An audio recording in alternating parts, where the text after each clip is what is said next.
Every day, in every Sikh temple across the world, free food or langar is given out to anyone who's hungry. It's a principle that goes back 500 years to the founding father of Sikhism, Guru Nanak, and it's known as seva, or selfless service. Ravi Singh is a British Sikh who takes his Guru's teachings to another level. Not content with feeding those in his local temple, he regularly risks his own life to take aid to those most in need in some of the most dangerous places on the planet.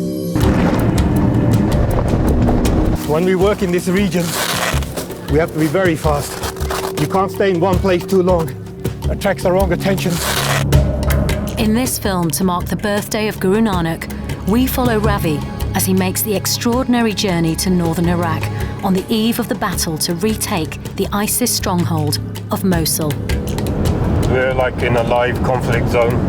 Anything could change any moment. Through Ravi's work and the stories of those he's fought to help,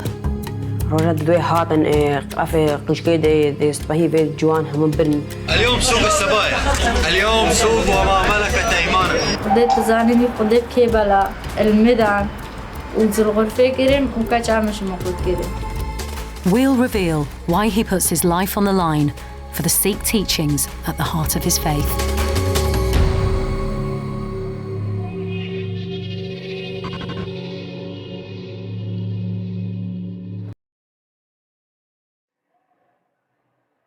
Ravi's visit to Iraq is at an end. Tomorrow he returns home, and it's a moment to reflect. Almost every family say the same thing. 2 of my daughters are held, 3 of my daughters are held, my mom's being held. It actually brings chills down my spine that, as a parent, how would I feel if that was my daughter? I would go beside myself.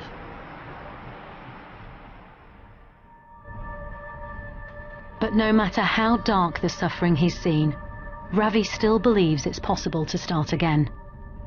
It's a conviction born out of his own experiences.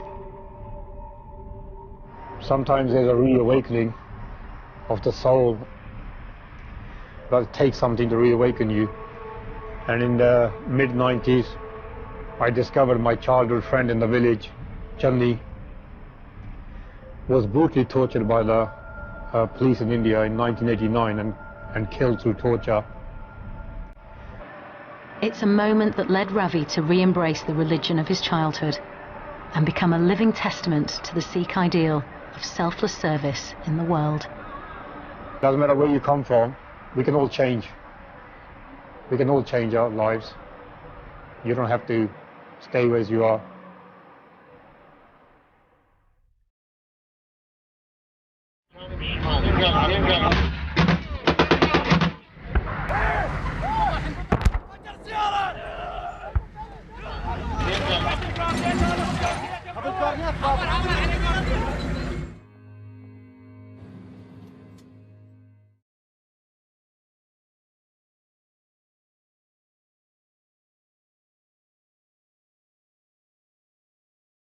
I don't like asking people for something. But then, on another note, what would we have done without them? Well, I've lived in Grenfell Tower. I was the first tenant to move in there. Moved in there in 1975. Come from this area. Parents come from this area. Grandparents come from this area. Notting Hill, as we call it. Great-grandparents going all the way up come from this area.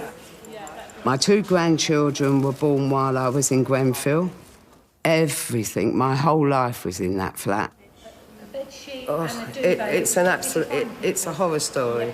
I keep hoping that someone's going to pinch me and I'm going to wake up and it's all going to be a bad dream. But unfortunately, it's not. Everything's gone. I'm sorry. I'm sorry. I'm right opposite in the tower blocks. Come out my house, I always see it. Don't be silly, you don't have nothing to be sorry about. I saw it all as well from like 1:45. 1 o'clock I saw it all, so I think me volunteering has helped me because I'm always doing something. I'm born and bred in West London, so I've always been a West Londoner. At every moment from the beginning of this, we're expecting the the council people to turn up, the Red Cross to turn up, Salvation Army to turn up, because we just thought we're here to help out, and there'd be an A team arriving. You know, disaster relief team, perhaps the army's going to turn up, extra police are going to turn up, and nobody came. No one from the council, no one. I feel embarrassed.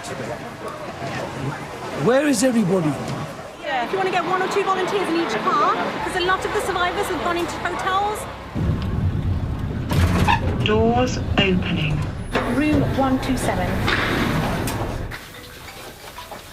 How is it now when the cyclones hit the British Virgin Islands in the Caribbean, we could send ships over with the Marines and supplies, and yet we couldn't do it 2.5 miles away from Buckingham Palace?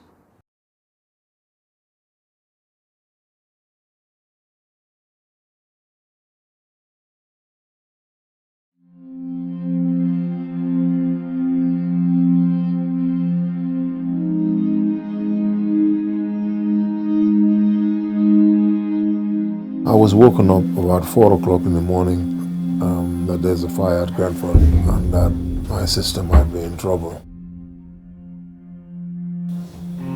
They were in the month of Ramadan, in the fasting season. And 4 hours before that, my sister had called me and I was breaking fast for 5 hours or so. So I told her to call me back. Once I break fast, I'll speak to her. She called, but it went into my voicemail, and I still got the voice message in my phone telling me to call her back. But I was so tired, after fasting, and I fell asleep. And it's in that sleep I was woken up to say that there's a fire, and she's in it. I called her phone, it was just ringing. Yeah.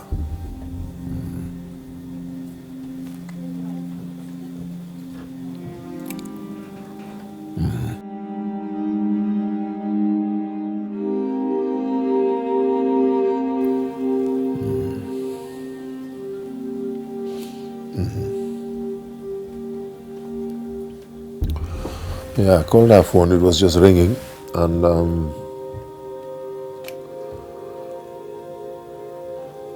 after a while, it stopped ringing.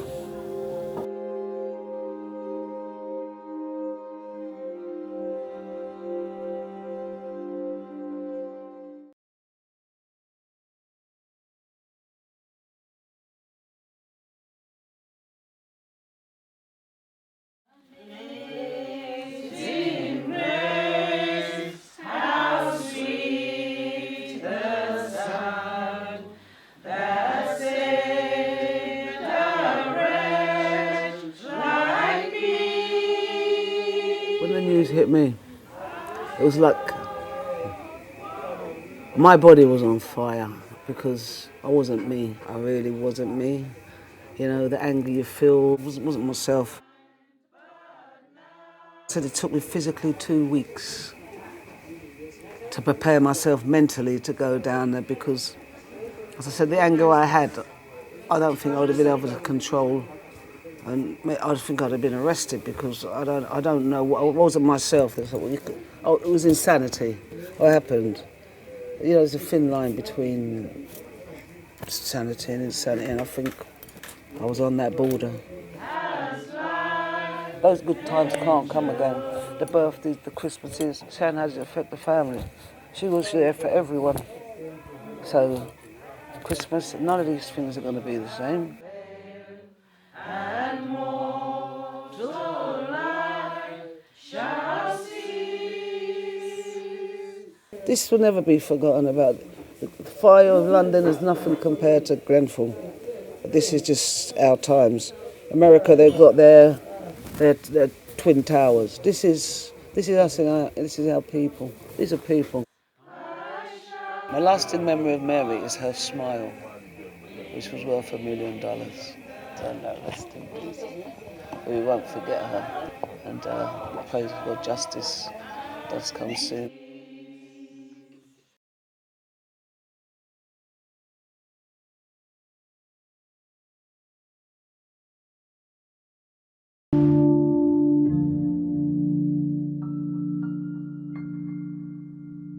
My name's Stuart BT. Army Catering Corps, joined up in 1980 and left in 86.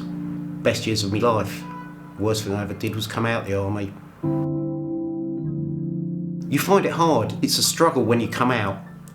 And I think that's where a lot of veterans fall down. I was sleeping in a tent in North London, in the woods, anywhere I could put my tent up. So I did that for about 18 months. Hard and frightening at times. Yeah, I was beaten up, face black and blue. They do it because they think it's funny. They just think, oh, it's another down and out. And for them it's a bit of sport. Let's go beat someone up and leave them there. We're proud men and women. You don't go asking for help. Places like Stoll, what really help. Got a phone call to say, we've got a flat for you. They opened the door, I said, I'll take it. And they looked at me, I went, well, it's the front door. I feel safe. I'm not vulnerable anymore.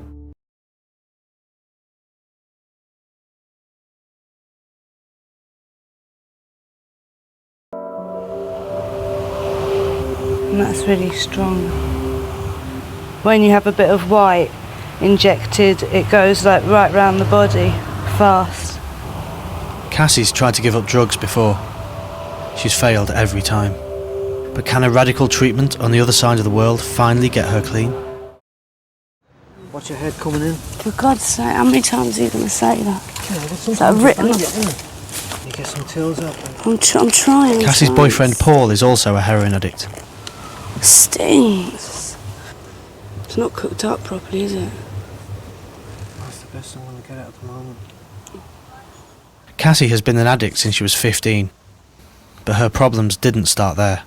When I was about 13, I had an eating disorder. Well, I used to take loads of laxatives as well, like 50 a day. It took me about 4 hours to eat half a bowl of cornflakes.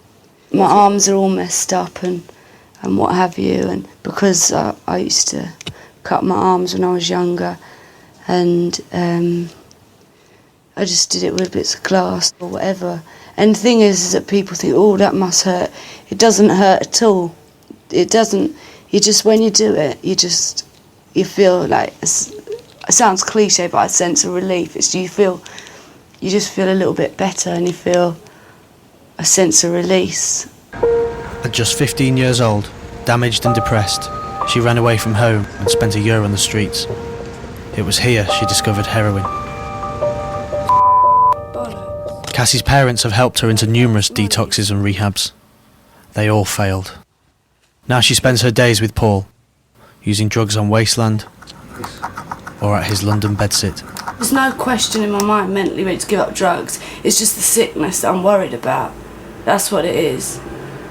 I can't wait to give up drugs. I can't wait. I can't wait. I'd rather die than stay like this. Like, I know before I've been kidding myself, and like I don't have to kid anyone now. I'm not bothered what people think. If I wasn't ready to give up, I'd just say. But I really, really am, and I'm saying that for myself, for me. I'm saying it because I want to. I'm going to show them all.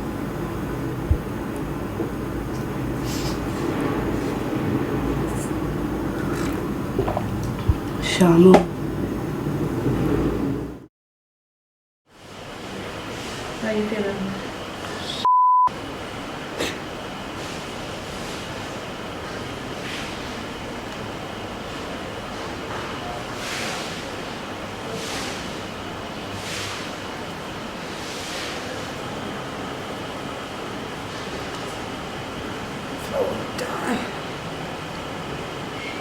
I want to die.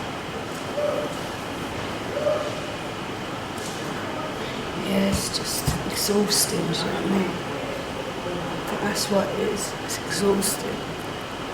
That's it.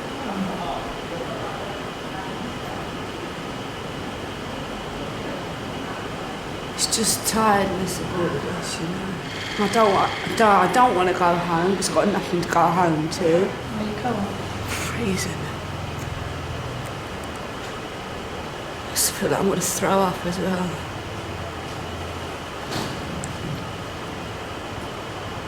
I just feel like I want to die.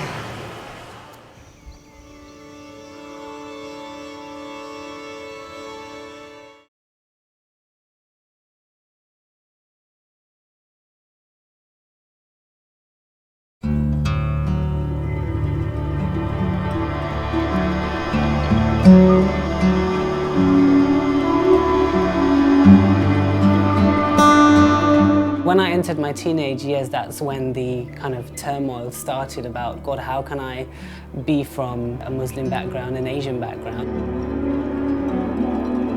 and also identify as gay? It clashed. I found it very, very hard in my teenage years. So I kept it very much to myself. How do you explain to your parents about being gay? You know, in the Asian languages like Urdu and Punjabi, we don't really have words for gay. They're grown up in a society where being gay is not the norm. I just entered a national UK drag contest called Drag Idol. Because I was the first Muslim drag queen to enter, I actually made the national finals.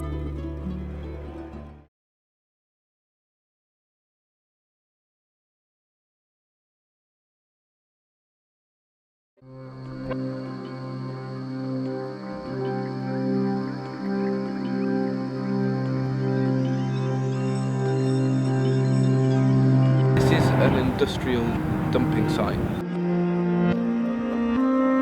Is it illegal for someone to live this close to factories? It's toxic, and you can smell it in the air, and you've got fires that people are burning and generators. But of course there are 6,000 people living here.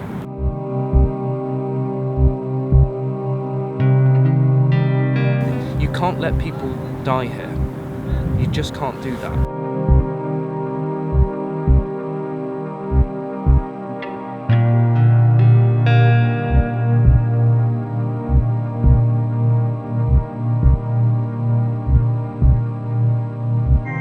Found that everyone here wanted to tell their stories, wanted to share their stories, their journeys, where they'd come from, and that it wasn't just they wanted to do it, in a lot of cases it was a need.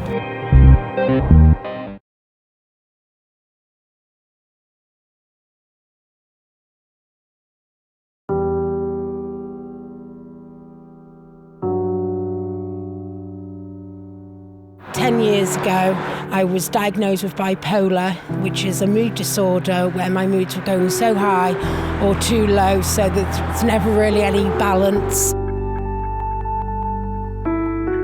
Feeling out of control, sometimes feeling very lonely, misunderstood, been so poorly. And at one stage I thought, I'm not going to get through this, you know, this is going to kill me in the end.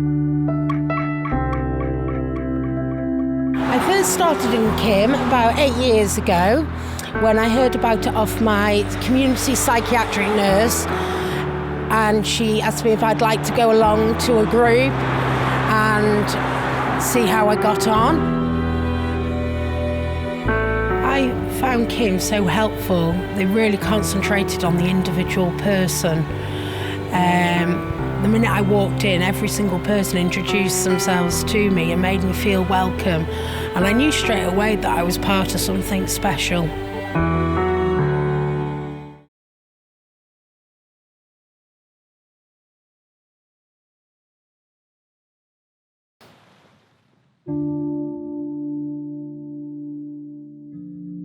They're being made to sleep on dirty ground. they're being made to suffer. And we're in Europe. We're meant to be civilized, for Christ's sake.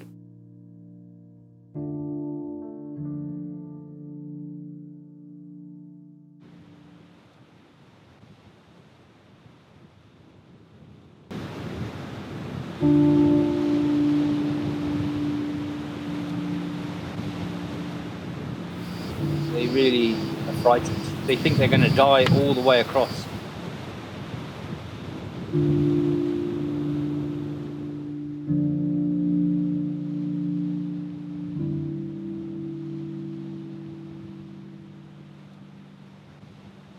Anyone putting their baby in a boat coming across here, they're desperate. They're bloody desperate.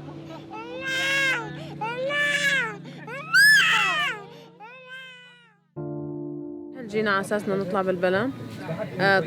جينا تقريبا نص الطريق البلم خرب معنا. طبعا الجو لا يخلى من الخوف، في عنا أطفال، المي عم تفوت على البلم. ففقدنا الأمل خلص، نحن رح ننتظر شو رح يصير معنا. فأجا خفر الساحر هو اللي أنقذنا. كانت يعني رحلة مخيفة، فإذا قالوا لي عيديها ما رح عيدها لأني شفت الموت بعيوني.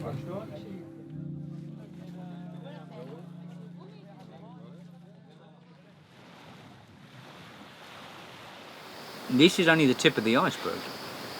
We're getting now, I think, 2,000 a day coming in around the coast, maybe 2,500. This time next year, it could be 10 times that. There's 1.7 million people in Turkey waiting to come. And if they don't sort out the problems shortly, they're going to have one major shock.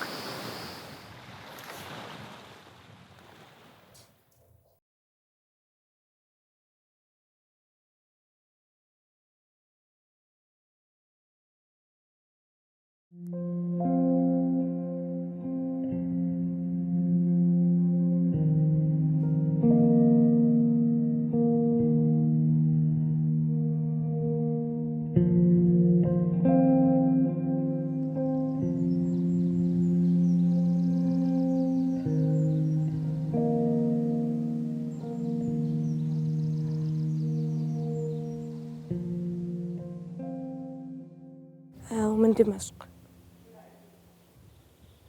أهلي كذا مرة حاولوا يكتبوا كتابي عشان يعني بدهم يجوزوني وأنا مالي قبلانة.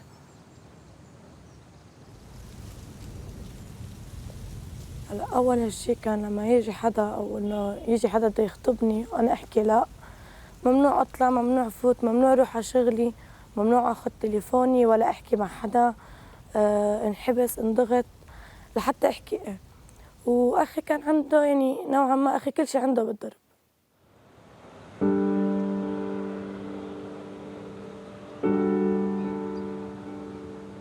كان يربط لي شعري بطرف برجل الكنباية، يقعدني ممكن 10 أيام 15 يوم. يقعدني ممنوع أتحرك مثلا. هيك ضرب. ضربني ضرب يعني بكبل الكمبيوتر كان يضربني.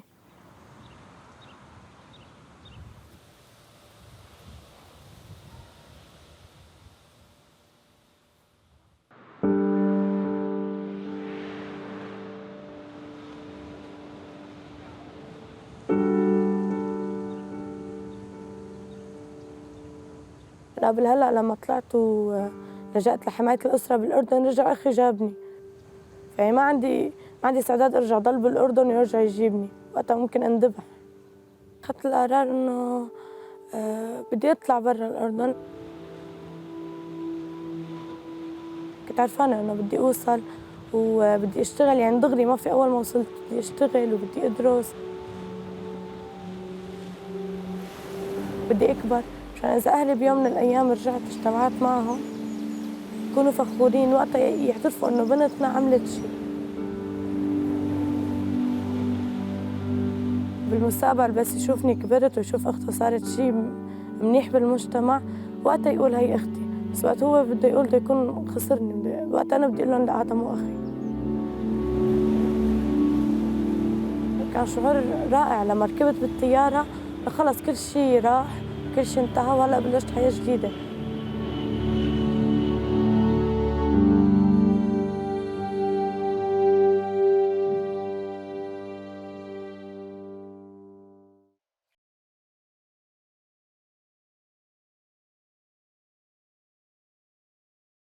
The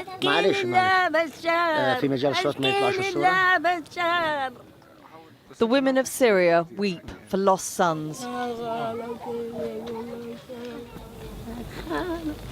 But now they weep for themselves and their daughters too.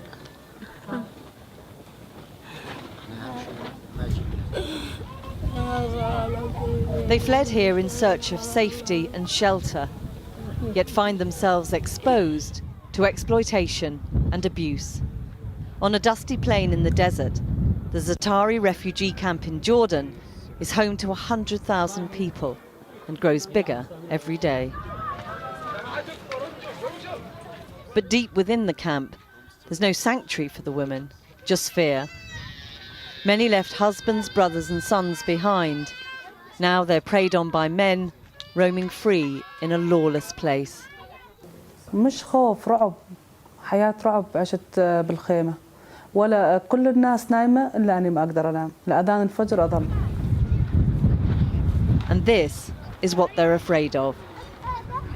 خطفوا كثير بنات، خطفوهم وشغلوهن، 3 بمخيمنا انخطفوا، وإجوا بين رجعهم بمخيمنا.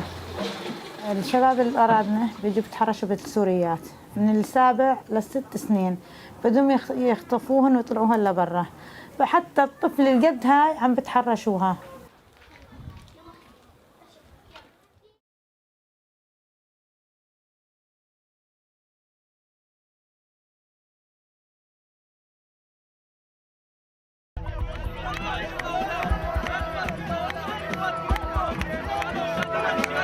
It was terrifying. You could really see everything as it was about to happen. They came intentionally to beat people up, they brought their sticks, they were ready for a fight.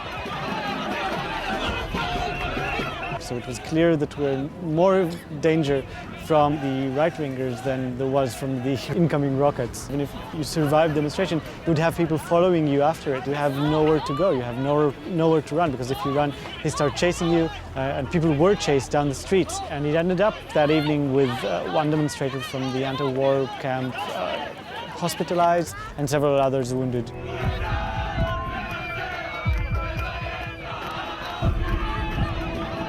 Going out and demonstrating against the war is not as easy as it used to be.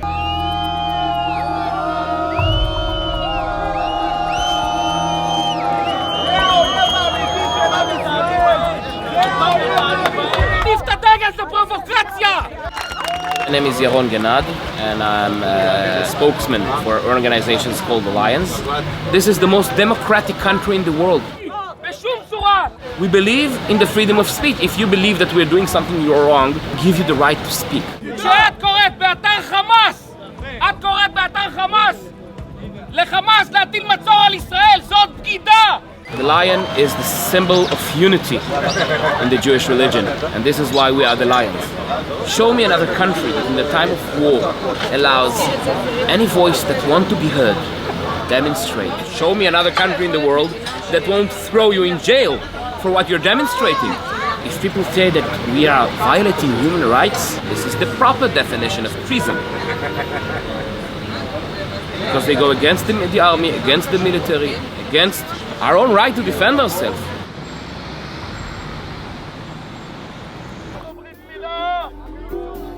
שמה שקורה כאן הערב זה המשך של תאי הגזים. זו השמדה של העם היהודי.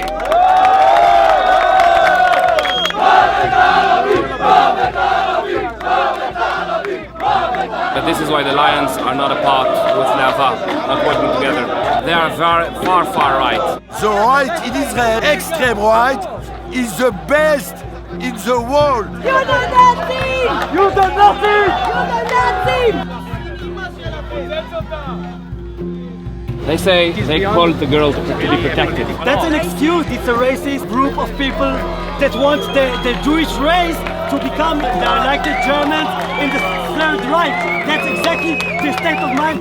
Democracy, it's all about balance. It doesn't work when you have radicals sitting in your government. It seems like the right will always win. So many people have left and we're just a little group now. So So it's getting a bit dangerous for us because they are looking for us.